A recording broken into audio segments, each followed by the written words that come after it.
Sign it now, Olivia. Your sister needs this more than you. My father's voice was cold as he slid the transfer papers across the table, completely ignoring the graduation celebration happening around us. My mother stood beside him, her hand resting on my sister Kate's shoulder, both of them staring at me with expectation in their eyes. I looked down at my fresh MIT diploma, still pristine in its leather holder, then at the stack of legal documents that would sign away everything I'd built over the last 4 years. My hands didn't shake as I picked up the papers, though my heart was racing. No, I said quietly, placing the documents back on the table. My father's face darkened. This isn't a request. Your sister's startup failed, and she needs a fresh start. Your little coding projects can be her stepping stone. Little coding projects. That's what they'd always called my work, even after I'd won the university's Innovation Award, even after my AI security system had caught the attention of major tech companies. To them, I was still the quiet daughter who needed to sacrifice for her more ambitious sister. Kate smirked, twirling her designer watch, bought with our parents' money, no doubt. Come on, Liv. It's not like you're doing anything serious with them. I have actual business experience. Business experience, right? Her failed fashion app that burned through $200,000 of our parents' money in 6 months? Those patents are mine, I said, my voice stronger now. I developed the AI system myself, spent 2 years perfecting it. I'm not signing anything.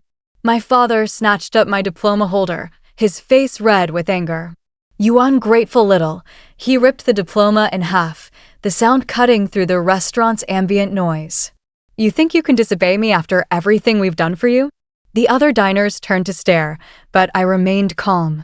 For years at MIT hadn't just taught me coding, it had taught me strategy. Everything you've done for me? I asked softly. You mean the student loans I took out myself? The part-time jobs I worked while Kate got unlimited credit cards? That everything. Don't you dare, my mother hissed. Your sister has vision, ambition. You just hide behind your computer all day. These patents would be wasted on you. I stood up, smoothing my graduation gown. I think we're done here. If you walk away now, my father threatened, you're no longer part of this family. I looked at them, my father gripping my torn diploma, my mother's disapproving frown, Kate's smug smile, and felt a strange sense of peace. You never saw me as part of this family anyway. I was just your backup plan for Kate's failures. How dare you? Kate shrieked, but I was already walking away. What they didn't know, what none of them had bothered to ask, was that I'd already met with Microsoft's acquisition team yesterday. My AI security system, the one they dismissed as a coding project, had caught their attention 6 months ago. The final meeting was scheduled for tomorrow morning.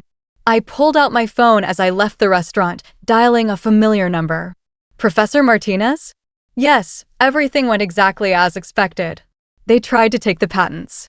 No, I didn't tell them about tomorrow's meeting. Yes, all the paperwork is ready. I caught my reflection in a store window, still in my graduation gown, but standing straighter than I had in years. Tomorrow, Microsoft would announce their $50 million acquisition of my AI security system. Tomorrow, my family would learn exactly what my little coding projects were worth. But tonight, I had a different celebration in mind. I headed to my apartment, where my real support system waited. My best friend Emma, my roommate Jack, and our study group had planned a small party, people who had actually seen me work through countless nights, debug endless code, and build something revolutionary. As I climbed the stairs to my apartment, my phone buzzed with texts from my family. Dad, you're making a huge mistake. Mom, think about your sister's future. Kate, you'll regret this. I would have made your stupid program actually successful. I silenced my phone without replying. They'd find out soon enough exactly how successful my program already was. Emma opened the door before I could reach for my keys, taking one look at my face and pulling me into a hug. They did exactly what you predicted, didn't they? I nodded, finally letting myself smile.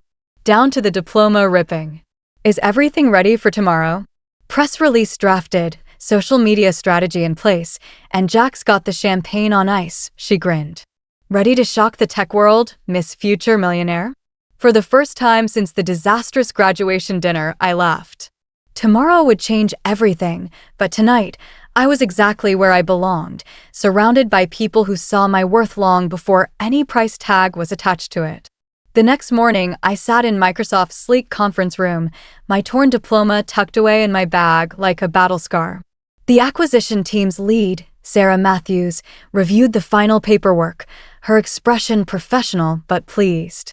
"Everything looks in order, Miss Parker," she said, sliding the contracts across the polished table. $50 million with you retained as lead developer for the next 3 years. Are you ready to sign? I picked up the pen, thinking about how different this felt from last night's attempted coercion. Just one question. The press release goes out immediately after, correct? Sarah nodded.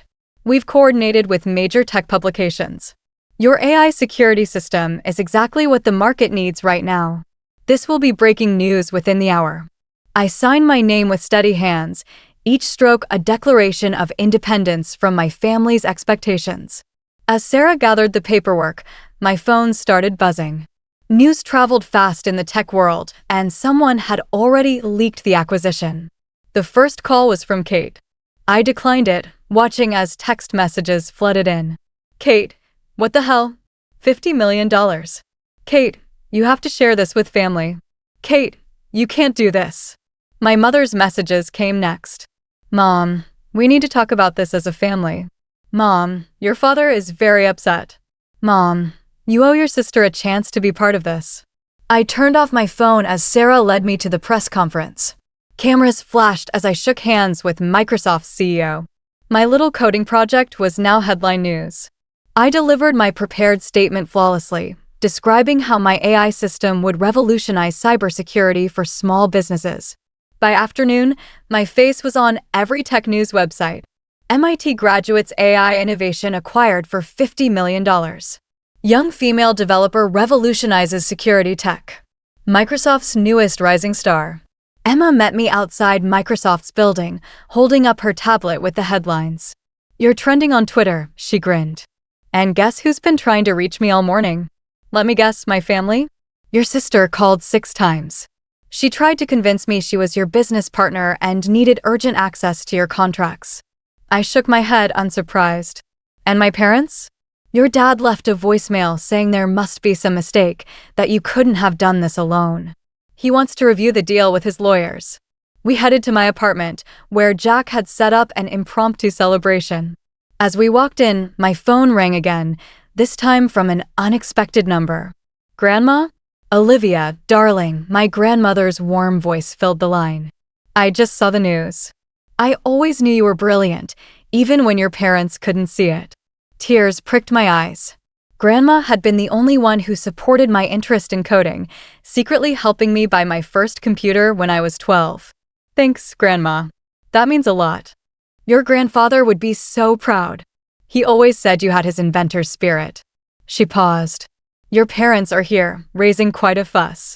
They're insisting you tricked Microsoft somehow. I sighed. Of course they are. Don't worry about them, dear.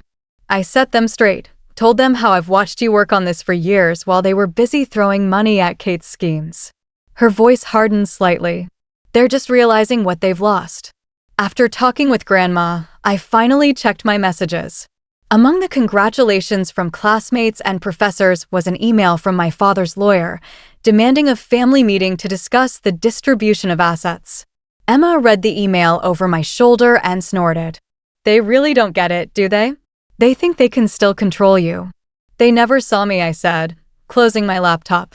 They were so busy trying to make Kate successful that they missed what was right in front of them. Jack raised his glass. To their massive oversight and your incredible success. As we celebrated, another email came through, this time from a major tech magazine wanting to do a cover story. The subject line read, From MIT to Microsoft, the hidden story of tech's newest millionaire. I smiled, thinking about all the young girls who might read that story, all the quiet students working on their own projects while being overlooked by their families. Maybe my story would help them stand their ground too. Emma squeezed my shoulder. Ready to tell your story to the world? I nodded, opening my laptop to reply to the magazine. It was time to step into the spotlight on my own terms, no longer hidden in my sister's shadow. The party continued around me as I typed, my friends' laughter drowning out the constant buzzing of my family's calls. Tomorrow, I would deal with their demands and accusations. Tonight, I celebrated with the people who had believed in me all along. The magazine interview was scheduled at my grandmother's house, a deliberate choice that sent a clear message to my family.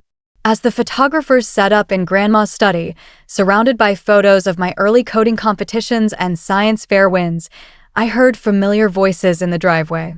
"They're here," Grandma announced, peering through the curtains. Right on schedule. My parents and Kate stormed up the path, exactly as I predicted. The magazine journalist, Diane, raised an eyebrow. "Are they part of the interview?" "They're about to be," I smiled. "Keep recording."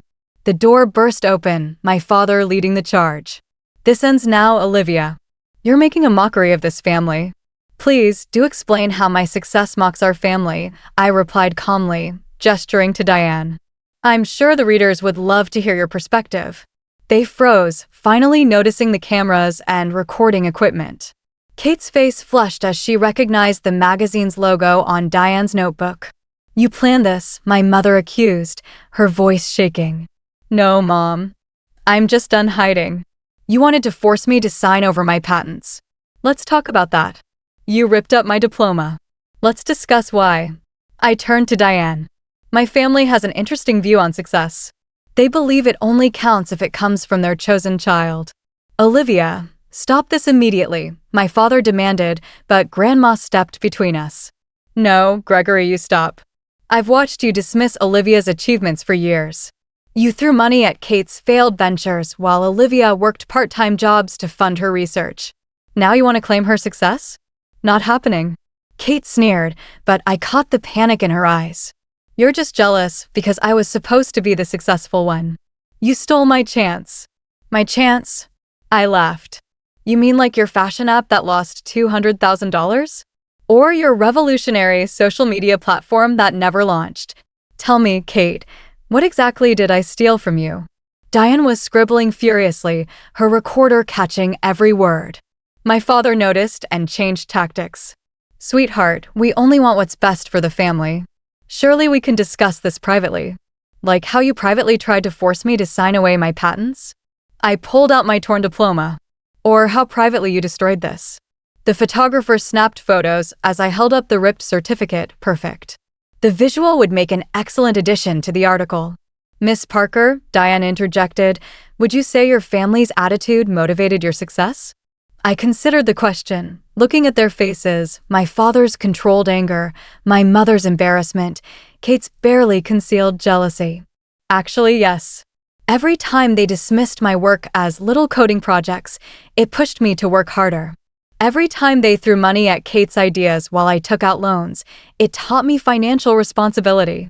They showed me exactly what I didn't want to become. "You ungrateful," Kate started, but Grandma cut her off. "I think you've all said enough.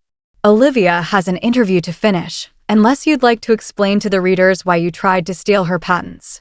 They left as abruptly as they'd arrived, my father practically dragging Kate, who was still shouting about family loyalty. Once they were gone, Diane turned to me. "That was intense. Are you okay?" I smiled, genuinely at peace. "Better than okay. That was the last tie I needed to cut." The article came out a month later.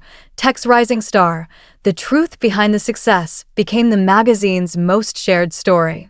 My torn diploma, carefully pieced together and framed alongside my Microsoft contract, made a powerful image.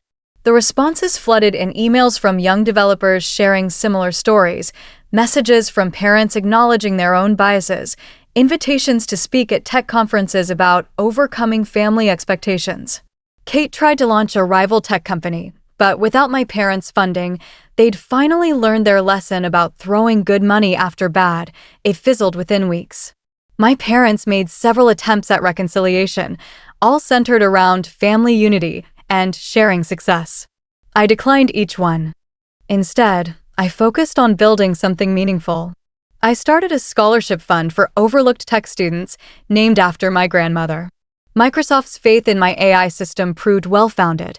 Within 6 months, it was protecting thousands of small businesses from cyber attacks. 1 year after the acquisition, I sat in my new office, looking at the framed magazine cover on my wall. My phone buzzed with a text from Emma.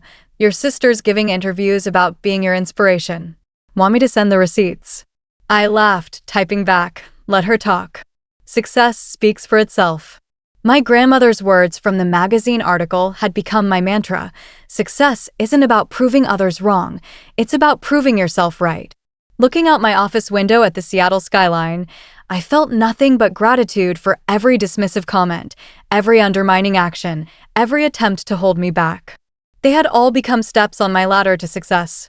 My little coding project was now an industry standard. My name was respected in tech circles, and my story was inspiring others to stand their ground. Sometimes, the best revenge isn't confrontation. It's simply succeeding beyond anyone's expectations, especially your own.